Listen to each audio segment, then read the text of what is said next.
Hello and welcome to this 20th Algorithm Selection and Development lecture in this course, Mastering Artificial Intelligence.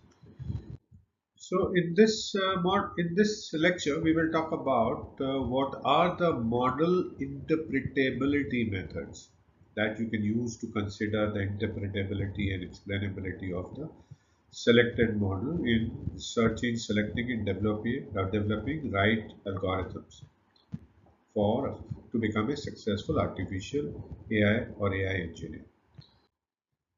So, what do you think are the various model interpretability methods to consider interpretability and explainability of the selected model? See, these model interpretability methods aim to provide insights into how a model makes a prediction. These deep learning and machine learning algorithms make prediction, but what we need to have is insights into how the model is making the prediction, and that makes it easy for us to understand and trust the model because we all want a logic.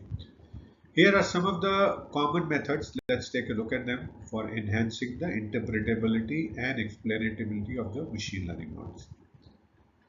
The first one is a series of feature importance analysis that we talked about already before starting this lecture. And there we have tree-based models as we saw, in which we have decision trees, random forest, and gradient boosting machine learning that provides feature importance scores indicating the contribution of each feature to the model prediction. And then there are linear models where the coefficient of feature in linear models indicate the strength and direction of their influence on the output or target variable, right? Then there are more sophisticated models like PDP, partial dependence plots. Now, what does a PDP do? The PDP shows the relationship between one feature and the predicted outcome while minimizing the impact of other features. So there you come to know what is the impact of each of the features, and they help visualize how changes in single feature impacts model prediction, as you see here. Then there is even more sophisticated model called ICE plots, individual conditional expectation plots. Now these extend the PDPs by showing the prediction for each instance separately. You see the lines here, the hair-like lines, hairline plots. Now for each instance separately, that allowing for more nuanced understanding of how the individual observations behave with respect to a feature. So you get a lot more detailing here. Then there are line models, local interpretable model agnostic explanations. Now the line generates local expectations for individual predictions from approximating the model's behavior around specific instances. So it makes from a global to a local model prediction, and it fits a simple interpretable model to the local region around the prediction, right? Then there are SHAP values, shapely additive explanations model, which assigns each feature an importance score for a particular prediction,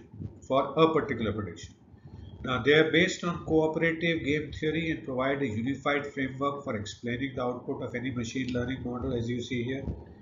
Now, the SHAP assigns each feature a value that represents whether it pushes the prediction higher or lower. Say, for example, here, if we are predicting whether a person called John with a loan amount and a checking amount will push the probability of repayment higher, while his age and relation, uh, whether that will push it higher. And here you can see is that the model predicts that with the loan amount and checking amount pushes the probability of repayment higher, while his age, residence type, and job pushes it lower. So it gives you a directional indication of how do the output or prediction behave with the change in the individual features. There's another thing called global surrogate models, where you train a simpler, more interpretable model.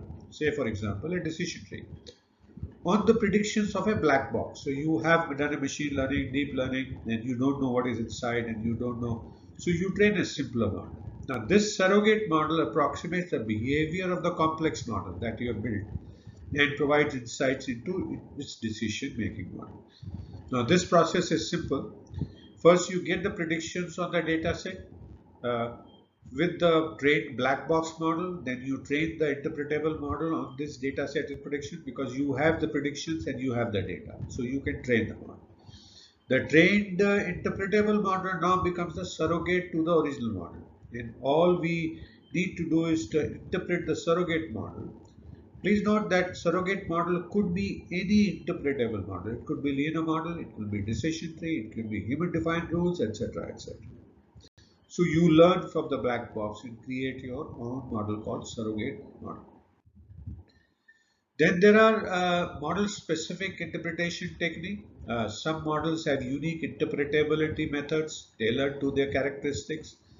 Say, for example, the support vector machines, SVMs, as you see here, can be interpreted by examining support vectors that are closest to the decision boundary, as you see here. In a linear model, the points that are closest to the line you can use to interpret the examining by examining these support vectors, right?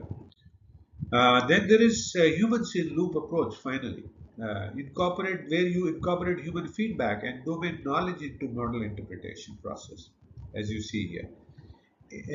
Interactive visualization and interfaces allow users to explore and validate model explanations, improving trust and understanding. Also, finally, you can do documentation and explanatory reports to the model. They need to provide clear documentation and explanatory reports detailing model assumptions, each input features, and how predictions are made. And this can help make the stakeholders understand the model's behaviors and limitations. So, by incorporating these interpretability methods, kind of a tongue twister, isn't it? Interpretability. So, these interpretability methods into the model development process, you as a practitioner can create models that are not only accurate but also transparent, trustworthy, and understandable to end users and stakeholders. Because that's uh, that's when only the acceptance of the model will take place. So what is next? So we will look at the last kind of interpretability and explainability techniques called attention mechanisms in deep learning models in the next lecture. So thank you so much for watching this 20th lecture in this course, Master in Artificial Intelligence on Algorithm Selection and Development. I hope you're continuing to learn new things, continuing to enjoy, and I do look forward to see you again in the next lecture. Please feel free to message me if you have any questions. I'll be happy to answer a question. And also download the PDF file to take a look at anything that you need to.